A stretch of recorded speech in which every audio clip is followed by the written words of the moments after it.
I guess what we should probably do first and foremost is we should congratulate the Lakers. Yes.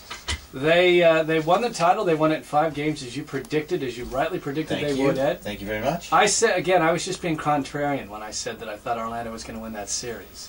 But that's fine. I mean, the Lakers, I don't like the Lakers. I don't particularly like Kobe Bryant, but I will give you this. The Lakers, that team that was out there this past season, what people have forgotten is that they were 34-48 the year after Phil Jackson left. Do you remember that? The year after they lost, when they had all 4 players, when they had Gary Payton, they had Karl Malone, they had Kobe and Shaq, and they thought it was a foregone conclusion that they were going to win the title. Yeah. That didn't happen. They were beaten by Detroit. The next year, Rudy T came out as coach, and they went. And then he resigned after, I don't know, 20 games or whatever it was, and they ended up going 34-48. So when you take a look at this Laker team, it's not as it's always been for them. It's not like Phil Jackson just showed up and had a roster full of all-stars. Far from it. Exactly. So I give them a lot of credit, and I really give the front office of the Lakers, so Mitch Kupchak, a lot of credit in bringing in good players. The Trevor Ariza acquisition was a steal. I mean, what a stroke of brilliance, because that guy was a key cog in that team, and as you look toward next year for the Lakers, certainly he's someone that they're going to have to re-sign in the offseason. If they do re-sign him, and Phil comes back, and there's a lot of speculation as to whether he will or he won't. I don't think he will. I just think he's had enough. He's won his 10. He's tired. But if he does, and obviously Kobe will be back. He said that he would. Not that anyone thought that he wasn't. And they bring back Trevor Ariza and perhaps Lamar Odom. Maybe add somebody in the draft. That's a pretty good team that will be amongst the best in the league for a long time to come.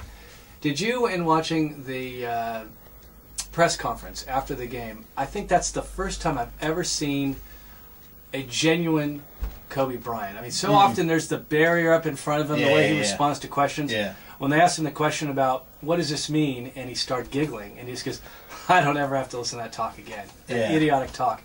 That's I actually looked at him and I thought, my goodness, I think that's the real Kobe Bryant. We've never seen that guy. Yeah, look, it's an interesting one. The idiotic talk thing is a funny one for me, because basically everyone said, well, he's finally won one without Shaq. But he's now won one with Gasol, who arguably is the best center in the NBA. It's probably Yao Ming if the chips were down. It's not Dwight Howard. I'll tell you that right now. Not it may be in 3 years. Right, not Pau Gasol is far better player at the moment than Dwight Howard is. Far more complete. So I find it funny that we finally got one without Shaq, but take Gasol away and just let Bynum be that center, they don't win the NBA championship. Kwame Brown with that team. Yeah, that's right. Yeah, I hear what you're saying. And you know what I'm saying? So I'm almost agreeing with Kobe that whole Shaq, thing was idiotic. But, you're right. I mean, this is something that he obviously wanted and helped make happen. I'm not buying into it that he's this changed, metamorphosed human being that is now become a great teammate, and he's dishing it all the time and all that. He still took plenty of bad shots. Oh, he did. And there were a lot of times when he could have shot them right out of the game had Orlando not reciprocated with an equally ludicrous play on the other end. Oh, that's true. They certainly did reciprocate, didn't they? I looked at it and I thought, Kobe Bryant deserved it. I'm actually happy for him. Absolutely. I'm happy for the guy. He's a phenomenal talent. He's an unbelievable player. I think that people take the superlatives a bit far. He's the closest thing to Jordan we're ever going to see. He's this, he's that. He's a damn good player. Yes. Maybe the best player in the game right now. Probably. Maybe. Yeah, I'd still, LeBron's up there as well. Yeah. But unbelievable, great effort by him, good job by the team. They won it, they deserved it, they're the best. I agree with you. And you look at Phil Jackson, he's got 10 titles. It's amazing, 10. isn't it? I'll say always, right place, right time for that guy. He's always had great players around him. But you know what? Plenty of other coaches have had great players and haven't gotten it done. Exactly. No, you're absolutely right. And you mentioned whether or not he'll come back. A lot of it, he said this week, it's going to be health dependent. He's had 2 hip replacement surgeries. He's got that plantar fasciitis in his foot. So depending on how those things go, he talked about an 82-week, 82-game grind. He is 6'7". You know, he's 6'8", 6'9", 6'8". Yeah, so a guy that size, and you see this if you know or are around any older basketball players. I used to coach high school with a guy in Tacoma, Washington, who was drafted by the Lakers. He was 6'8", very good basketball player. And he was just in pain all the time, you know, hobbling around at 6'8" with bad knees and bad feet and, you know, critically arthritic fingers. So that's no good. it's brutal. And I would imagine Jackson, as a tough player that he was, would be hurting all over. Well, he's got his 10. Yeah. He's passed the late Red Auerbach. Yeah. He's, you know, by records, he's the best coach ever. Yes. Got 10 titles. How do you dispute that? Can't do it. I don't think he's coming back.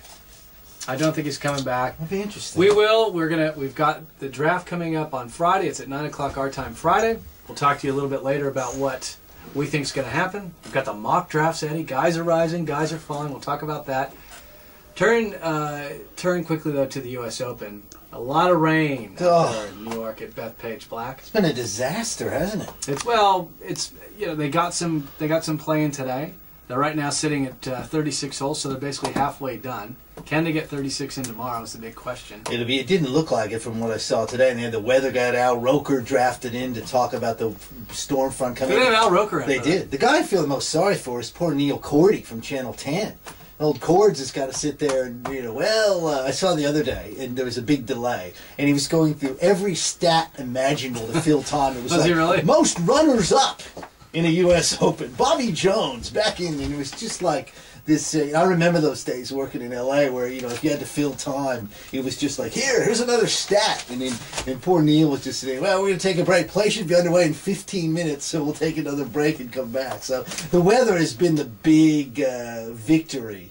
The weather's been the thing that's winning it. I mean, there's not been a lot going on other than Ricky Barnes. Your boy Ricky Barnes. My boy Ricky Barnes, I think he's 28 years old. He's from Stockton, I think. He is a Stockton guy. Yeah, that's good. So he's just south of Sacramento, my hometown. Yeah, he's done great. You're right, but a lot of names in there. Lucas Glover's in second. Mike Weir, the Canadians, third. The notables, Mickelson's even. Tied for 12th. Tiger's back, I think. +3, tied for 34th. He's 3 over. Best placed Australian is a guy named Michael Sim. Only 3 made the cut. 3 Aussies. And then obviously Jeff Ogilvy, who's a fantastic player. And Adam Scott are both 2 over. And Duvall's in there too. That's the other story again, who happens to live next door to my sister. But Duvall. Dave Duvall does. Yeah. In Colorado. In Colorado. He's their next door neighbor, yeah. He has not done anything forever after winning, you know, some pretty notable events. He had some tough times. He had some very tough times. Kind of lost his mojo. So if he can somehow sneak back in, that would be very interesting. It would be. So tomorrow they're actually teeing off in. I want to say they're teeing off about now. I'll have to look that up. I think it's about 8 o'clock on the East Coast. Yeah. So it's 10 p.m. here. It's 8 o'clock tomorrow morning there. They'll be teeing off. Hopefully the rain will just stay away for the next 12 hours or so, and if it does, we'll get someone in. Looks like a very difficult course. Apparently, it's a very long, tough course. You just talked about before we went on that sign. It's like it's a ski slope. You know, expert course, very difficult. Yes. Only expert golfers should use this course. It's a golf course. I know. You're not going to get hurt. I guess they're talking about slow play. I would imagine that if you or I wander out there and, you know, we're playing, let me take a 7th mulligan on this one. You know, I think that's probably what they're trying to steer people like us away from the black tees. I'd play the black. I would play the black. I've played the black in the past. I'll play it again. At Bethpage Black? Probably. No, I haven't. Okay. So U.S. Open, that's something that's quite interesting. Another huge event that's happening, I think, tomorrow is Wimbledon. Wimbledon begins Monday in the Wimbledon section of London. With a roof. That's good. Yeah. Because rain is something that usually stops play there. The big problem, or I think the big story about Wimbledon this year, obviously, is that Rafael Nadal will not be able to defend his title because he's got the hurt knee. Correct. He's had some issues. He came back and he played, I think, in that Queens tournament. Played a match against Leighton Hewitt, and he lost. And I think that right there was a litmus test for him to shut it down. You kidding me? Rafa Nadal just lost to Leighton Hewitt. Leighton Hewitt would have been stoked, which would be great for his confidence, but if you're Rafa Nadal, you're going, I just got beat by Leighton Hewitt. Now, to all 3 of the Leighton Hewitt fans out there, I'm just having a bit of a go at the guy. He's a tremendous no player in the history of tennis has probably gotten more out of his ability than Leighton Hewitt has. Yeah. I have a lot of respect for the way that guy plays. Definitely.